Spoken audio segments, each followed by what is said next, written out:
everybody, and welcome back to my channel, and welcome back to video number 3 of 5 that will cover all of the aspects of immigration to the United States as a foreign trained dentist. These videos are geared for people who have no relation to the United States, who are sitting there in their home countries and dreaming of moving to the United States and want to know how to do that legally. So if you don't know who I am, if you're just watching this as a separate standalone video, my name is Casey and I'm a dentist in the United States. I'm a foreign trained dentist from Russia, and I'm married happily ever after, hopefully, to a lawyer who deals specifically with immigration, and he focuses on business immigration for dentists and doctors from foreign countries to the United States. So if you need the help of a lawyer, all of his information is down in the description. So all of this information that I'm giving you in this video has been run by my lawyer husband. So all of this is approved and all of this is legit. So if you're interested in work visas, which is the topic of this video, keep on watching. So let's talk about work visa. Work visa is an H1B visa. That is what we're all kind of dreaming for. We want to stay on a work visa, and that is basically allows you more or less freedom on living in the United States. You're basically a permanent resident. You can stay here, you can get a driver's license, you can do whatever you want and be happily employed, get a really good salary, and it allows you to stay here for a very long time. After a certain amount of years, depends on your country, depends where you're from, so there's no really a limit. No normal time period where you can apply for your green card, but if you stay long enough on that work visa, usually it's in a realm of 10 years, you can receive your green card and you can be a permanent resident, and after that you can be a citizen and all of those beautiful things. But that is basically your pathway to living your life in the United States. How do you get a work visa in the United States? Basically, if you're a foreign trained dentist and if you're right now in your foreign country, the only way for you, and this is obviously, this is not an absolute, but the only way for you to get it is to go through a school. The easiest way to get the work visa is to finish a program in the United States and receive your work, be employed by a clinic and receive a visa through their sponsorship. Generally, if you're a dentist right now in a foreign country and you think that you can just apply to a job in the United States and that's it, and get your work visa that way, it is close to impossible. Why? Because even if there's a limited license in the state, or like Minnesota, Kentucky, Massachusetts, technically there's a limited license there where you can, without any further education, work in the United States. Clinics will not want to hire you unless you have any kind of education in the United States. Besides, that's another issue. Clinics like this don't have people on staff who will work with you and who will sponsor your visa usually. Limited license only works in community health centers, prisons, hospitals, schools, but those departments usually don't have staff that would file for you. They don't really need that. They don't need that additional trouble to hire somebody from abroad, because there's so many people who are also foreign trained dentists who also have limited licenses but have legal status of being able to work in the United States. That's kind of for whom that position is for.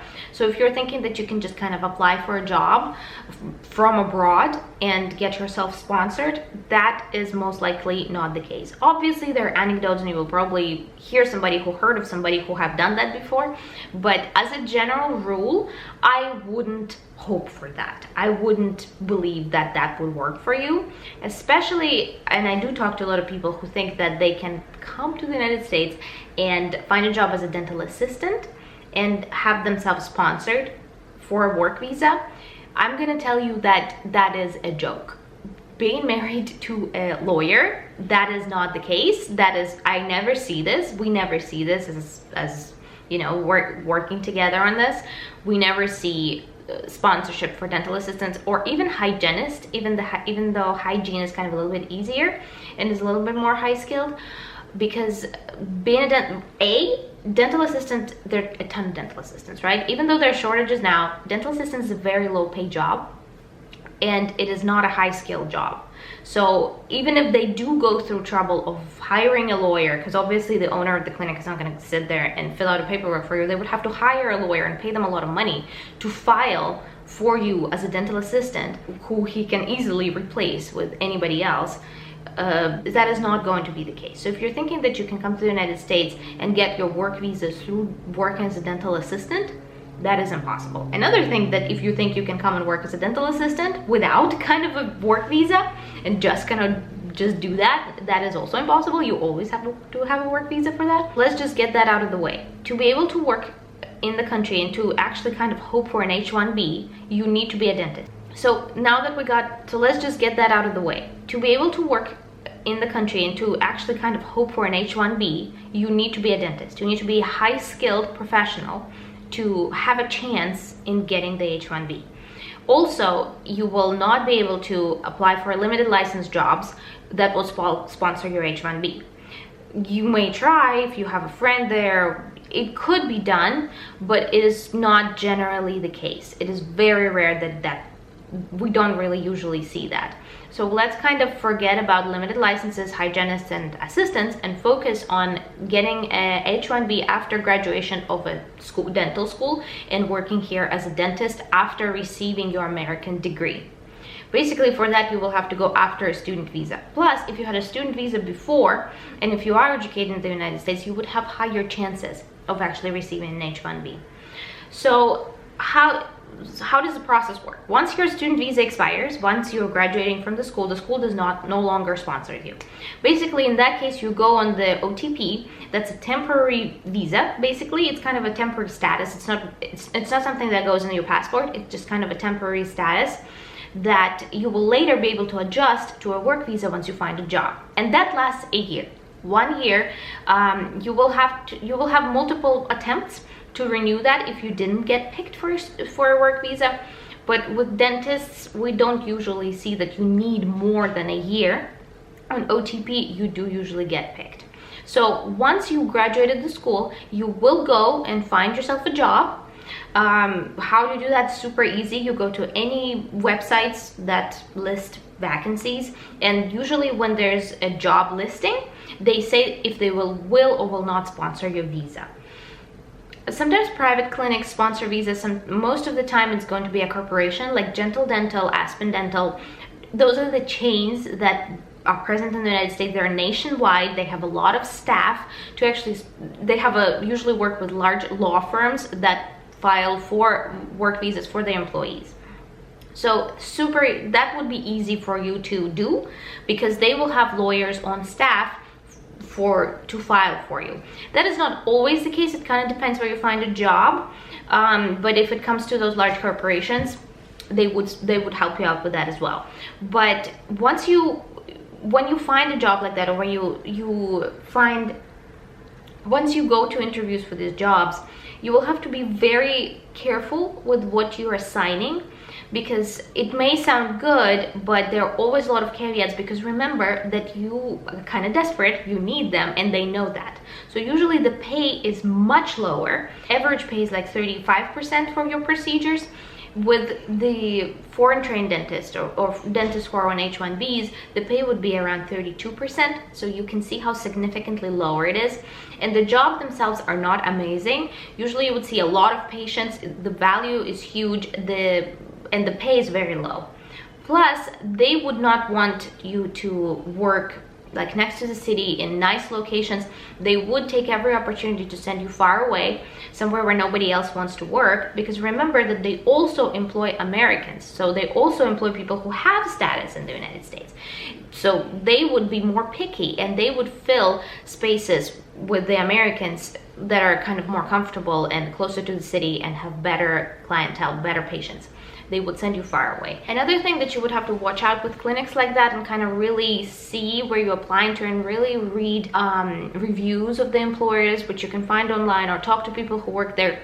One of my friends have worked in a clinic that sponsored his visa, but then one day they told him that he has to go and work in another location that's an hour away, and he didn't have a car. But they said like, yep, we need somebody there, and you are here on a visa, so if you want to keep working with us, you're gonna have to travel to that faraway location, and we don't care how you're gonna get there, because they know you're desperate. So that's kind of a caveat of H1Bs and working on a visa here in the United States. Is it bad? No, it's generally not bad, and the pay is still pretty good. Even if you got student loans, you will be able to pay out your student loans and still have a lot left over, so it's not terrible. You will be very comfortable and very happy working at those clinics, but of course it's not going to be as comfortable as a private clinic that you could have found a job at if you had a different kind of status in the United States. With that being said, let's kind of discuss how the H1B works altogether. H1B is a lottery visa. So basically there is a pool each year of 20,000 spaces. So the country is allowed to give out 20,000 work visas to anybody. Doesn't matter if you're a dentist or not, there are 20,000 spots. There is a reservation of spots for people in STEM. So people who are high value job, like a dentist, like a doctor, like a physician, like a physicist, any kind of high value, high education jobs, they have a separate slot allocated to them. So if you are applying for a visa, you will go under this like area, this spot. You will be the first one to be looked at to receive a work visa. If there's too many doctors applying this year, you will be bumped to the regular crowd. So you will be kind of reviewed again in the pool of people who are not doctors or not high value jobs, but who are applying for a work visa as well. And most likely in that pool, you will be picked because you are the highest one of them. So there's a very high chance of receiving work visa for a doctor, for a dentist, even though it's a lottery. You will have multiple attempts, so you have multiple years that you can do that. It is kind of harder to keep a job in that situation because once your OTP expires, it's more difficult to stay at a job. But again, generally that's not an issue. You will be able to get your visa from the first try. At least most people who I have talked to got it from the first try. If not first year, they definitely got it the second year. But that brings us back to the discussion about dental assistants. Now that you know a little bit more about that, you see that dental assistant is not that high value job. So if you are applying, you are not going to be reviewed first in that pool of high value jobs. You're going to be kind of on the bottom there because your pay is going to be very low, and there's a lot of dental assistants, and it's much easier to find dental assistant who is already, you know, an American resident. So you will not be you are not going to be in that separate reservation pool. You're kind of going to be you're going to be low down with everybody else, like other workers, construction workers, everybody else who is applying for a work visa in the United States. So it will be much harder for you to be picked. So clinics know that, and they don't usually even bother with paying so much money for filing, knowing that there's a high likelihood that you will not be selected for a visa. What is even the point? So that kind of proves that you will not be able to get a work visa as a dental assistant. Once you get a work visa from one practice, you will be able to work in other practices as well. So if you're working, for example, in a practice that you don't super love or that doesn't pay you as much, you will still be able to work in a private practice as well. But they will not sponsor your visa, obviously. You already have a visa from a different clinic. Will you have time for that? That's a question, because if a clinic is sponsoring your visa, they're expecting a full-time commitment. So for example, if you work there 4 days, you still have the rest of your week free to work in a private practice that will bring you more money. So that is possible to do. Work visa lasts as long as you're employed. So basically, if you lose the job, you will have to apply for another work visa. That is possible to do as well. You can switch clinics once you have your work visa given out to you. That's not a problem. But as long as you are employed with a valid visa, you can stay. So it doesn't really have an expiration date. So you can stay as long as you want, but again, it depends on your country to actually find out how long it's going to take you to receive a green card. It also depends on the amount of people from your country who are applying for a green card from after H1B. So if you're from India or China or countries who have a lot of people immigrating to the United States, that is going to take a very long time. And by very long time, I mean very, very long time, more than 10 years.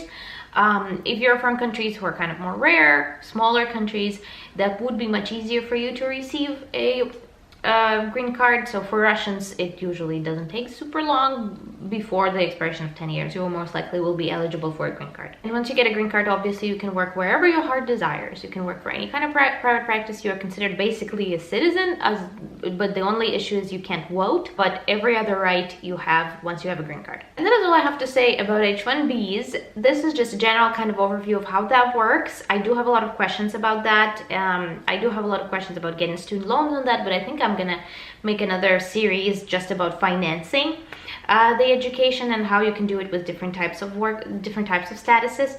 But that is generally how work visas operate here. So if you are curious about that, or if you're applying for your own and you have kind of a weird immigration situation and you just want the free advice, I have a lawyer for you that does free consultations. His information is down below, so that is something you can use for your advantage. Thank you so much for watching. I hope you enjoyed it. Stay tuned for 2 more videos in this series that we're going to discuss more aspects of immigration to the United States for foreign trained dentists, and I will see you in my next one. Bye.